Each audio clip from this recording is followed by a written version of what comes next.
Hello friends, आज आम्ही आलेलो आहे अहमदनगरला। इथे गोंदवले महाराजांचं मंदिर आहे। हे साताऱ्याला आहे। इथं ह्याचं प्रतिरूप अहमदनगरला पण आहे। हे डॉक्टर कुलकर्णी यांनी बनवलेलं आहे। आम्ही इथं पहिल्यांदा आलेलो आहे। तुम्हाला कसं वाटतं हा व्हिडिओ हा मला नक्की सांगा। हॅलो फ्रेंड्स, या मी तुम्हाला गोंदवले महाराजांचं मंदिर दाखवते। या इथं खूप छान मंदिर आहे। इथं रामनाम लिहिलेलं आहे, श्रीराम जय राम जय जय राम। चला आत दाखवते। हे थोरले श्रीराम मंदिर आहे। श्रीराम जय राम जय जय राम, श्रीराम जय राम जय जय राम, श्रीराम जय राम जय जय राम, श्रीराम जय राम जय जय राम। मंदिराच्या समोर खूप सुंदर वृंदावन आहे। खूप छान कोरले काम केलेलं आहे वृंदावनवर आणि खूपच सुंदर वृंदावन आहे। हनुमान आहे, तिथं घोडा आहे। मला तर खूपच आवडलं हे वृंदावन। अप्रतिम अशी कारागिरी केलेली आहे इथं। आपण आता आत जाऊयात। इथं श्रीराम श्रीराम जय राम जय जय राम, श्रीराम जय राम जय जय राम, श्रीराम जय राम जय जय। फोटो आहे इथं, ह्याचं आपण दर्शन घेऊया। श्रीराम जय राम जय जय राम, इथं महादेवाचं मंदिर आहे। अशी सुंदर लिंग आहे इथं, तुम्ही बघू शकता। ही खूपच छान आहे। तू आपण दर्शन घेऊया त्याचं। चला आता पुढे जाऊयात आपण। खूपच छान वाटतं इथं, प्रसन्न वाटतंय मला। खूप प्रसन्न वाटतंय, थंड आहे इथं आणि सगळे इथं बसलेले आहेत जप करत। आता आपण राम मंदिर बघूयात। इथं राम लक्ष्मण सीता आहे, समोर हनुमान आहे। हे रामाचं तुम्ही रूप बघू शकता, एकदम मोहक आहे। प्रसन्न वाटतं त्यांच्याकडे बघून, त्यांच्या डोळ्यात बघून असं वाटतं की ते खरं तिथं आहेत। असं वाटतं त्यांना पाहतच राहावं, तिथून जाऊच नाही। बघू शकतात तुम्ही पण, बघा त्यांच्या डोळ्यात एकदा। तुम्हाला पुढे चला, मी तुम्हाला परिसर दाखवते मागचा। चला तुम्हाला महाराजांचं आणि आईसाहेबांचं शेजघर दाखवते तुम्हाला। चला या, तुम्ही बघू शकता ते आईसाहेबांचं शेजघर आहे। हे गोंदवलेकर महाराजांचं शेजघर आहे।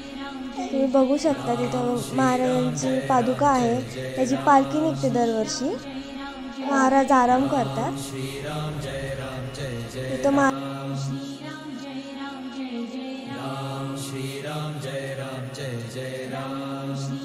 गोंदवलेकर महाराजांची समाधी ही साताऱ्याला आहे। असंच अहमदनगरला पण केलेलं आहे त्यांनी, फोटोमध्ये तुम्ही बघू शकता।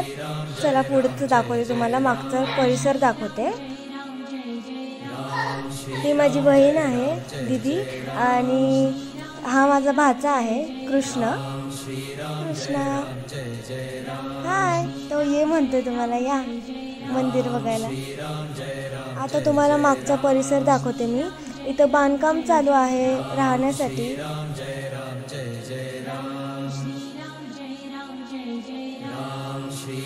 सोय चालू आहे, कोणी या तिथं राहण्यासाठी सोय चालू आहे।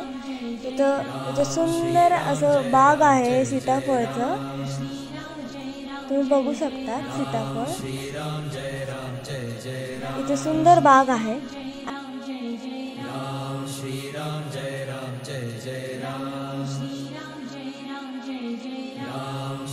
आता तुम्हाला मी सीताफळ दाखवते, बघा किती सुंदर सीताफळ आलेले आहे। हाताला लागतील असे खाली आहे ते।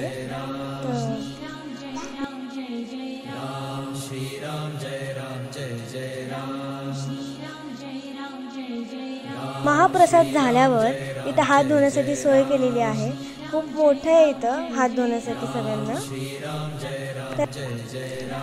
त्याला लागूनच गोठा आहे। वाव, किती सुंदर आहे, वासरू आहे। आणि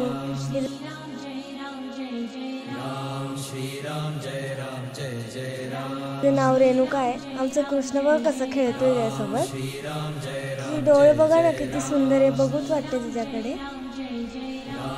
किती क्यूट आहे। आम्ही त्याशी बराच वेळ खेळत होतो। इतकी गोड आहे। इथे 2 गाय पण आहे। आणि खूपच सुंदर आहे. आम्ही तिच्याशी इतका वेळ खेळत होतो, ती खूपच घाबरत होती आम्हाला, पण नंतर ती पण आमची खूप खेळत होती. तिच्या शेजारी गाय आहे, तिची आई आहे, तर ती खूपच खोडकर वाटतं, खूपच दूर बांधलं आहे तिला. इथे अजून एक वासरू आहे, त्याच्याशी पण आम्ही खेळत होतो बराच वेळ.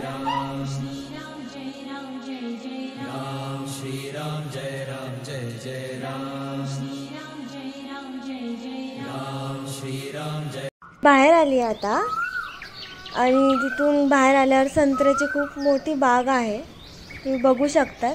खूपच मोठी आहे आणि त्याला संत्रे पण लागलेले आहेत, एकदम हातालाच येते ते संत्रे. चला आता मी बाहेर आलेले आहे, तुम्ही बघू शकतात. खूप मोठी संत्र्याची बाग आहे, खूपच मोठी बाग आहे. आता मी खाली गेली आहे आणि तिथं सगळे संत्री हातालाच लागतात आहे. मी घेतली संत्री तिथनं, तुम्ही बघू शकतात. मी हातात संत्री घेतली आहे. तिथं खूप सारी संत्री खाली पडलेली, माझ्याकडे काहीच नव्हतं घ्यायला, पण तरी मी हातात गोळा केले ती संत्री, तेवढी हातात आली तेवढी. हे बघा, मी दाखवते तुम्हाला संत्री, छोटे छोटे एकदम. मला तिथून आई आवाज देते ये, पण मला ती संत्री इतकी आवडली आहे, तिथं मला थांबावंसं वाटतंय, घ्यावंसं वाटतं तिथनं. मी निघणार आहे आता इथून, तुम्ही बघू शकतात. आता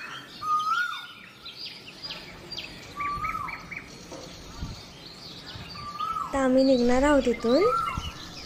घरचे मला सगळे आवाज देत होते चल म्हणून. तुम्ही बघू शकतात माझ्या हातात किती सारी संत्री आहेत. संत्र्याचा असं गोड सुंदर वास येतो आहे. हे बघा, तुम्ही पाहू शकता. बघ,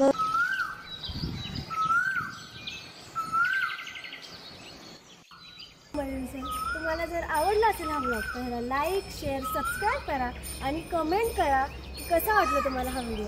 थँक्यू.